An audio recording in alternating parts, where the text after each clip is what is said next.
Okay, so if you look at the diagram at the bottom of step 6, you will see that it says your brow should start between the line A and the first line at the very front of the brow.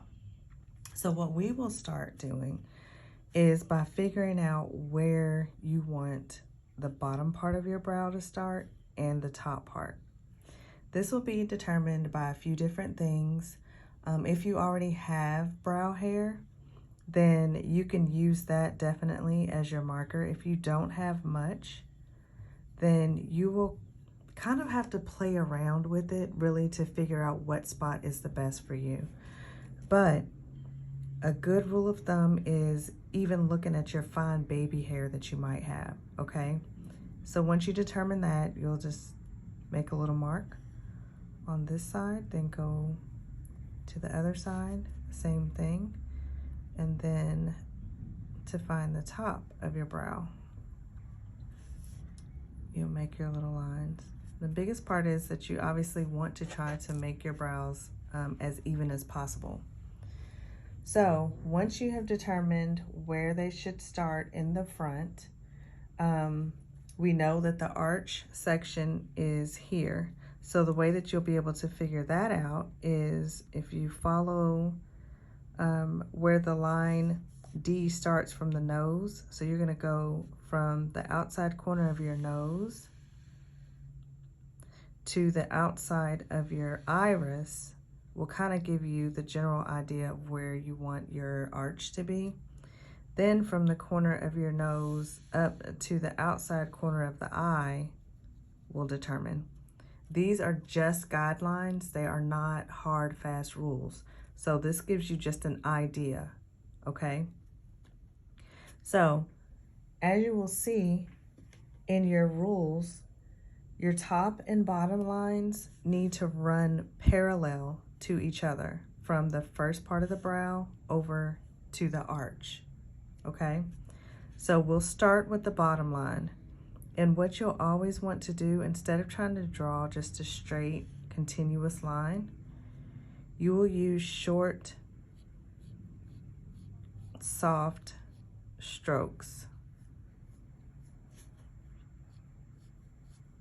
And as you're doing this on your skin, especially if you're using the Slay by Nikki J pencil, our pencils are very creamy, very soft, and they apply easily to the skin.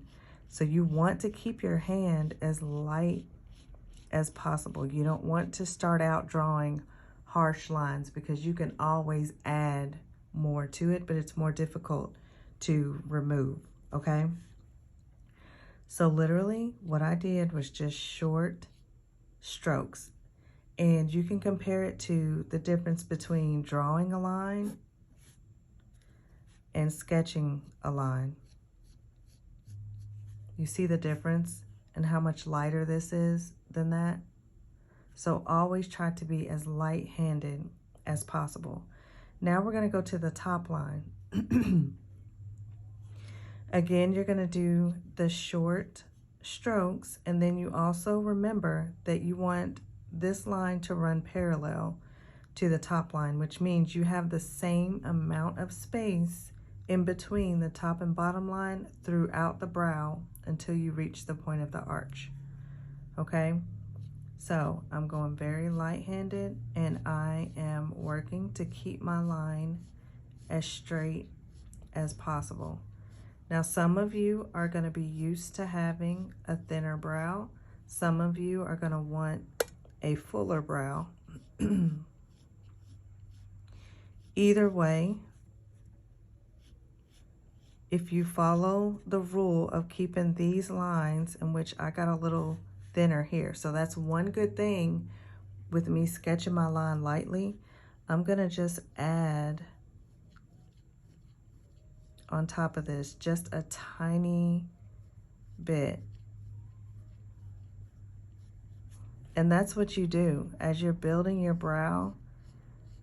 There might be little sections as you're drawing it on that you may need to make adjustments to, and if you're keeping your hand really light, then it's not as hard to make those adjustments, okay? So then you run your line parallel over to your arch. Now, when it comes to the arch, we don't want any sharp, harsh angles. We don't want to do anything that's sharp or harsh. Your bottom line here should be perfectly straight. We're not doing where you have the front part of your brow and then you're trying to create an arch.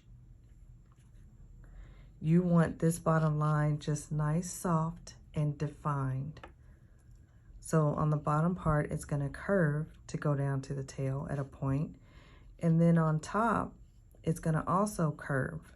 So you'll do the curve versus the point. And then as you take it on to the tail, you are purposely trying to keep this line slim because you know that you're going to end at a point. Okay? So again, this is just going to take practice. The first time you do it, it's not going to be perfect. But the more you do it, the more comfortable you'll get. Now, as you can see, I'm starting to fill in. And again, you want to keep a really light hand. And if you start from the tail, that can be better for you because the tail portion of the brow can be darker. It can be the darkest part of the brow. And to really help you to have a more natural look, you want the front of your brow to be more transparent and not as dark as the rest of the brow. So as I'm pulling the color forward, I am getting very, very, very light-handed.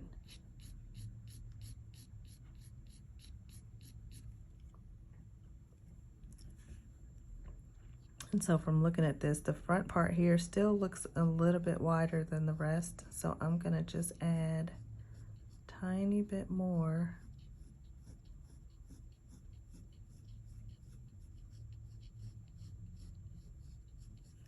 To try to get these lines to be more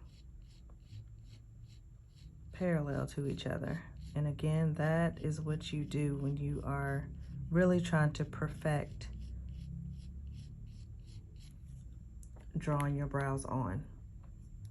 So the main things that you need to remember, you're going to figure out where your brow starts at the bottom and the top, how to know how far in your brow should go.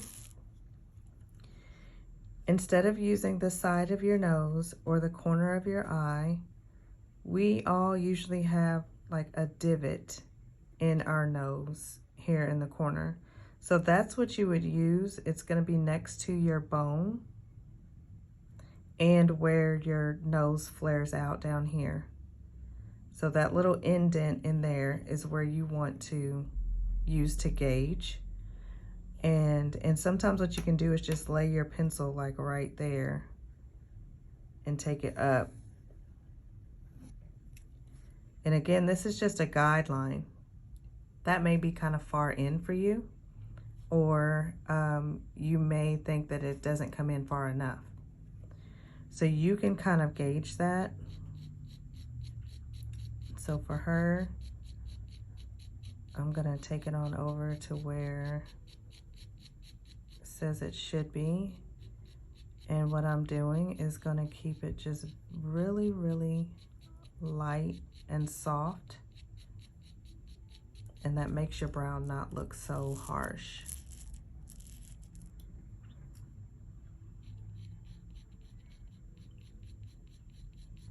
Okay. So follow those steps. This is your A point. This is your B point, which is the arch. And then I'm gonna do this the same as the diagram that you have in your ebook. So it says your tail ends at D. So follow those steps. Send me pictures. I would love to see. And remember, keep your lines straight and use short sketch type drawing lines.